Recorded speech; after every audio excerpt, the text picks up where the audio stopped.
Hello दोस्तों, मेरा नाम है Mohammed Uzair. Welcome to our channel code exception.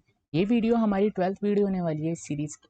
इस वीडियो में हम बात करेंगे यूनरी ऑपरेटर के बारे में। यूनरी ऑपरेटर क्या होते हैं, कितने टाइप्स के होते हैं, ठीक है। तो हम याली वीडियो के अंदर यूनरी ऑपरेटर के बारे में डिस्कस करेंगे। तो बिना टाइम वेस्ट करे चलिए स्टार्ट करते हैं। तो सबसे पहले हम जानते हैं यूनरी ऑपरेटर क्या होते हैं। Unary operator are the operator that act upon a single operand and give a new value. Unary operator कौन से होते हैं जो हमारे सिंगल ऑपरेंड पे काम करते हैं। सिंगल ऑपरेंड, ऑपरेंड मीन्स हमारे वेरिएबल होते हैं। कौन से होते हैं हमारे वेरिएबल, ठीक है। वेरिएबल हमारे होते हैं ऑपरेंड्स, ठीक है। And give a new value, और ये क्या वैल्यू रिटर्न कराते हैं, न्यू वैल्यू रिटर्न कराते हैं, ठीक है। हमारे यूनरी ऑपरेटर क्या होते हैं, हमारे सिंगल ऑपरेंड पे काम करते हैं और हमें न्यू वैल्यू प्रोवाइड कराते हैं, ठीक है। अब इनके अंदर दो टाइप के ऑपरेटर आते हैं। इनके अंदर इंक्रीमेंट एंड डिक्रीमेंट ऑपरेटर आता है और साइज ऑफ ऑपरेटर आता है। ये दो टाइप के ऑपरेटर हमारे इसके अंदर आते हैं। तो इन दोनों ऑपरेटर के बारे में हम इसी वीडियो में डिस्कस करेंगे। तो सबसे पहले हम जानते हैं इंक्रीमेंट एंड डिक्रीमेंट ऑपरेटर के बारे में। तो यहाँ पे जो यूनरी ऑपरेटर के अंदर सबसे पहला ऑपरेटर आता है वो हमारा आता है increment operator and decrement operator, ठीक है। इंक्रीमेंट ऑपरेटर के बारे में जानते हैं। The increment operator increments the operand by one, ठीक है। यानी जो हमारी वैल्यू है उसके अंदर कितना जोड़ देता है, वो वन जोड़ देता है, प्लस वन ऐड करता जाता है हमारे इंक्रीमेंट ऑपरेटर, ठीक है। और ये जो डिनोट होता है वो किससे डिनोट होता है, प्लस प्लस से डिनोट होता है। जब भी आप प्लस प्लस लिखोगे तो यानी वो वैल्यू हमारी क्या हो रही है, इंक्रीमेंट हो रही है, ठीक है। एग्जाम्पल के लिए आपने यहाँ पे एक वेरिएबल बनाया एक्स, ठीक है। फिर उसके अंदर हमने 10 इनिशियलाइज करा, ठीक है। 10 उसके अंदर क्या डाला, हमने वैल्यू स्टोर करा दी, ठीक है। अब हमने क्या करा, इसको हम किसी दूसरे वेरिएबल के अंदर स्टोर करा रहे हैं, ठीक है। जे वेरिएबल के अंदर हम स्टोर करा रहे हैं किसको, प्लस प्लस एक्स को, ठीक है। प्लस प्लस एक्स को क्या करा रहे हैं हम, स्टोर करा रहे हैं। अब x की वैल्यू यहाँ पर कितनी थी, हमारी 10 थी। यहाँ पे जो x की वैल्यू थी वो कितनी थी, यहाँ पे हमारी 10 थी। लेकिन इस लाइन पे आने के बाद x की वैल्यू जो हुई वो 11 हो गई, क्योंकि यहाँ पर 10 को क्या करा, 10 प्लस प्लस, ठीक है। 10 प्लस 1 हो गया यहाँ पे, ठीक है। तो यहाँ पे जो हमारी वैल्यू थी वो एक से इंक्रीमेंट हो गई। प्लस प्लस का मतलब है इंक्रीमेंटेड बाय वन। यहाँ पे देखो ये लिखा हुआ है ऑपरेंड बाय वन, ठीक है, यानी इंक्रीमेंटेड बाय वन। अब डिक्रीमेंट का मतलब क्या होता है, घटा देना। इंक्रीमेंट का मतलब क्या होता है, बढ़ा देना। तो डिक्रीमेंट ऑपरेटर क्या करता है, the decrement operator decrements the operand by one, ठीक है। अब ये जो वैल्यू डिक्रीमेंट करेगा वो वन से डिक्रीमेंट करेगा, ठीक है। अब इसका जो एग्जाम्पल है वो यही सेम सेम एग्जाम्पल है। एक्स के अंदर हमने कितना डाला, 10 डाला, ठीक है। अब जो 10 है वो हमारे एक्स के अंदर वो है, इनिशियलाइज है। अगर हम ये करते हैं, एक्स को क्या करते हैं, माइनस माइनस करते हैं। अब x की जो वैल्यू है वो कितनी हुई होगी हमारी, x की जो वैल्यू है अब हमारी 9 हो गई होगी, ठीक है। अब x की जो वैल्यू हमारी 9 हो गई होगी क्योंकि माइनस माइनस x कर दिया मैंने, तो यानी डिक्रीमेंटेड बाय वन। वन एक चला जाए इसके अंदर से, ठीक है। तो 10 में से माइनस वन जाएगा तो कितना बचेगा, वन, 9 ही बचेगा, ठीक है। और उसको हमने किसके अंदर स्टोर करा दिया, हमने j के अंदर स्टोर करा दिया, ठीक है। तो ये होते हैं हमारे इंक्रीमेंट ऑपरेटर और हमारे डिक्रीमेंट ऑपरेटर। तो इनको हम प्रोग्राम के अंदर इम्प्लीमेंट करके देखते हैं। तो चलते हैं अपने VS कोड के अंदर। तो यहाँ पे हम अपने VS कोड के अंदर आ गए हैं। यहाँ पे हम एक फाइल बनाएंगे जिसका नाम होगा unary.c, UNARY, unary.c, ठीक है। हमने एक फाइल बनाई unary.c के नाम से। अब सबसे पहले हम क्या करेंगे, साइड बार क्लोज करेंगे और अपना थोड़ा सा टर्मिनल वो VS कोड जो है थोड़ा सा बड़ा करेंगे, ठीक है। अब हम क्या करेंगे, यहाँ पे लाइब्रेरी इंक्लूड करेंगे। तो hash include stdio dot H, और दूसरी लाइब्रेरी इंक्लूड करेंगे हैश इंक्लूड कॉन्यू डॉट, ठीक है। ये दो लाइब्रेरी हमने इंक्लूड कराई। अब इसके बाद क्या करेंगे, हम वॉइड मेन फंक्शन स्टार्ट करेंगे। अब इसके अंदर हमें क्या करना पड़ेगा, इंक्रीमेंट एंड डिक्रीमेंट ऑपरेटर को यूज करना पड़ेगा, ठीक है।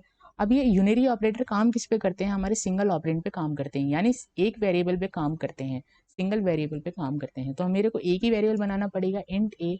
मैं बेसिकली आपको इसका यूज करके दिखा रहा हूँ कि मतलब इस तरह से ये यूज होते हैं। इनका यूज आगे जाके अलग अलग तरीकों से होगा, ठीक है। जितना आपने पीछे पढ़ा है उन सबका यूज आगे जाके अलग अलग तरीके से होगा, ठीक है। तो हमारे साथ बने रहें, हमारे चैनल को लाइक करें, सब्सक्राइब करें, ठीक है। अब मैं इसके अंदर एक वैल्यू इनिशियलाइज कर देता हूँ 10, ठीक है। अब मैंने क्या करा 10 इसके अंदर इनिशियलाइज कर दिया, ठीक है, इक्वल्स टू डाला और उसके अंदर मैंने क्या डाला 10 लिख दिया, तो यानी 10 ए के अंदर स्टोर हो गया। अब मेरे को क्या करना है 10 को प्लस प्लस करना है, ठीक है, तो मैं एक वेरिएबल और बनाऊंगा जे नाम से, तो इंट जे नाम से एक वेरिएबल बनाया मैंने। अब मैंने क्या करा जे के अंदर स्टोर करा दिया प्लस प्लस ए को, ठीक है। अब जैसे ही यहाँ पे मैंने प्लस प्लस ए करा तो यहाँ पे ए की जो वैल्यू थी वो 10 थी, अब 10 के अंदर प्लस प्लस होते ही 1 ऐड हो गया, ठीक है, तो अब यहाँ पे जो वैल्यू आई होगी यहाँ पर आई होगी हमारी 11 आया होगा, ठीक है, तो मैं कमेंट डाल के यहाँ पे लिख दिया है मैंने 11 आया होगा। अब मैं इसको प्रिंट कराता हूँ, जैसे ही मैं जे को प्रिंट कराता हूँ तो मैं क्या लिखूँगा प्रिंट एफ परसेंटेज डी, ठीक है, कॉमा डाल के मेरे को उस वेरिएबल का नेम लिखना पड़ेगा यहाँ पे जहाँ पे हमारी वैल्यू पड़ी है। तो हमारे अंदर जो वैल्यू पड़ी है ए की वो किसके अंदर पड़ी है, हमारी जे के अंदर पड़ी है, तो मैं यहाँ पे जे लिखूँगा और यहाँ पे सेमीकोलन से लाइन टर्मिनेट करूँगा। अब इसको जब हम कंपाइल करके रन करेंगे तो हमारी जो आउटपुट मिलेगा वो हमें कितना मिल रहा है, यहाँ पे 11 मिल रहा है, ठीक है, लेकिन ए के अंदर कितना था 10 था। अब 10 को मैंने इसके अंदर डाल दिया जे के अंदर डाल दिया, वो भी क्या करके इंक्रीमेंट करके प्लस प्लस लगाया मैंने, यानी एक उसके अंदर ऐड हो गया, किसके अंदर ए वेरिएबल के अंदर, ठीक है, तो 10 + 1 कितना हुआ हमारा 11 हुआ। तो यहाँ पे इसलिए हमें जो आउटपुट मिल रहा है वो कितना मिल रहा है 11 मिल रहा है, ठीक है। इसी तरीके से हमारा जो काम करता है वो हमारा डिक्रीमेंट ऑपरेटर काम करता है, प्लस प्लस की जगह माइनस माइनस लगाता हूँ, अब मेरे को क्या मिलेगा माइनस में वैल्यू मिलेगी, ठीक है, यानी एक कम हो जाएगा 10 में से। अब सेव करेंगे और रन करेंगे अपने प्रोग्राम को, तो अब यहाँ पे जो मेरे को आउटपुट मिल रहा है वो कितना मिल रहा है, यहाँ पे 9 मिल रहा है। यानी अब इसने क्या करा, यहाँ पे 10 था इनिशियलाइज हुआ हुआ, अब मैंने क्या करा यहाँ पे 10 को माइनस माइनस कर दिया, ठीक है, यानी एक कम कर दिया, तो उसको उसके बाद मेरे को जो आउटपुट मिल रहा है वो किसके अंदर मिल रहा है, सेव हो रहा है हमारी जे के अंदर सेव हो रहा है, और मैंने जे को यहाँ पे प्रिंट करा दिया, ठीक है। तो अब यहाँ पे जो मेरे को आउटपुट मिल रहा है वो कितना मिल रहा है 9 मिल रहा है, क्योंकि एक उसमें से माइनस हो गया, ठीक है। अब इसको आप दो तरीके से और लिख सकते हैं, जैसे यहाँ पे मैंने माइनस माइनस ए करा तो आप यहाँ क्या कर सकते हैं ए माइनस माइनस कर सकते हैं, ठीक है, इनको प्री और पोस्ट बोलते हैं, ठीक है।